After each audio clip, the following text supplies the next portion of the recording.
Something went wrong in Barcelona, and it wasn't obvious on the timing screens.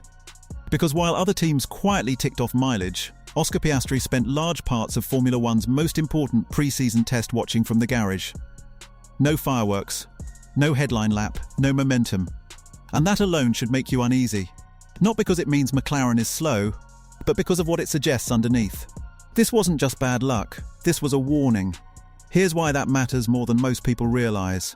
Barcelona testing is where illusions die.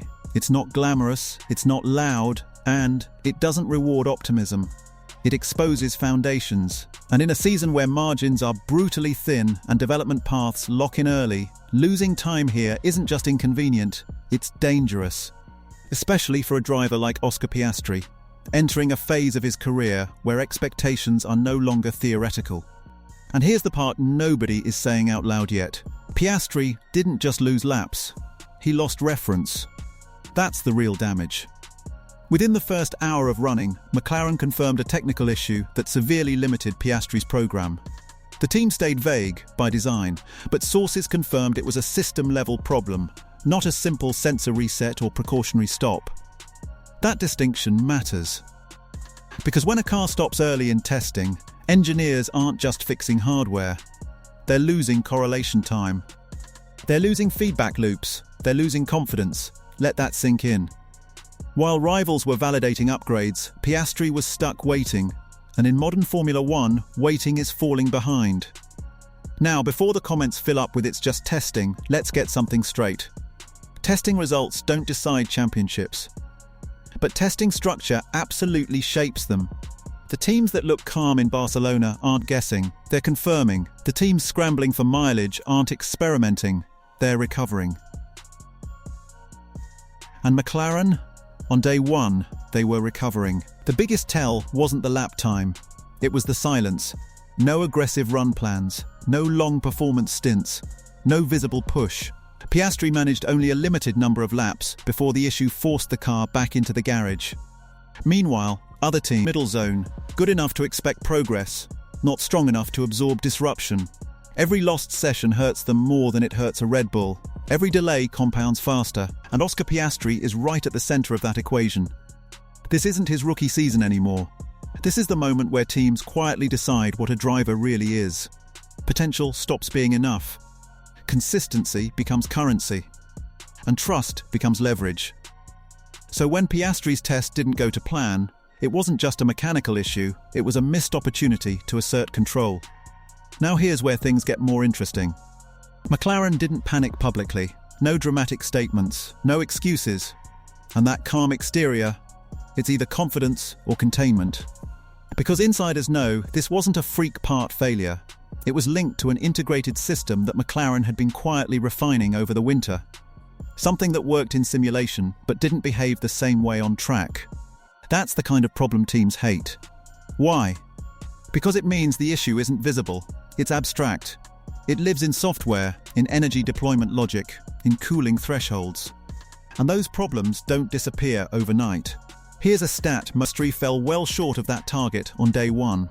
And while the team insists they can recover later, the timing matters. Early datasets define development direction. Miss that window, and you're chasing clarity while others are refining certainty. And this is where the tension really begins. Because while Piastri was stuck, Lando Norris wasn't. McLaren's internal dynamic matters here, even if nobody wants to admit it. Norris has already established political capital inside the team. He's the benchmark. He's the reference. And when one side of the garage loses momentum, it subtly shifts influence. Not dramatically, not publicly, but internally, absolutely. Be honest, if you're a team engineer, whose feedback do you trust more after day one? Now pause here for a second. If you're enjoying this kind of breakdown, you already know this channel isn't about lap charts and hype clips. Smart fans, stick around. You know the drill. Back to Barcelona. McLaren insists the issue is manageable. That word gets thrown around a lot in Formula One. Manageable doesn't mean solved. It means understood enough to keep going. But manageable problems still cost performance, especially when they involve system integration under new regulations. And that brings us to the bigger picture. This season is not forgiving. Regulation stability is gone. Energy deployment strategies are tighter. Margins between teams are smaller. Barcelona test hinted at exactly that risk. Here's another detail that quietly raised eyebrows. When the car returned to the garage, engineers didn't rush. No frantic body language. No visible urgency. That might sound reassuring, but in testing, urgency is often a sign of confidence. Teams push when they believe the fix is obvious. Calm usually means the solution isn't immediate. That's not panic. That's calculation. And calculation costs time. Meanwhile, teams like Aston Martin and Ferrari were already mapping correlation data, locking in baseline setups, and feeding their simulators with clean information. Those early advantages don't show up in headlines, but they snowball. Now let's talk about Oscar Piastri himself, because this matters to his trajectory more than to McLaren's championship hopes. Piastri is at a critical inflection point. He's no longer the surprise. He's no longer the underdog. He's expected to deliver. And testing is where drivers quietly establish authority within development loops. Miss those laps, and you don't just lose track time, you lose influence.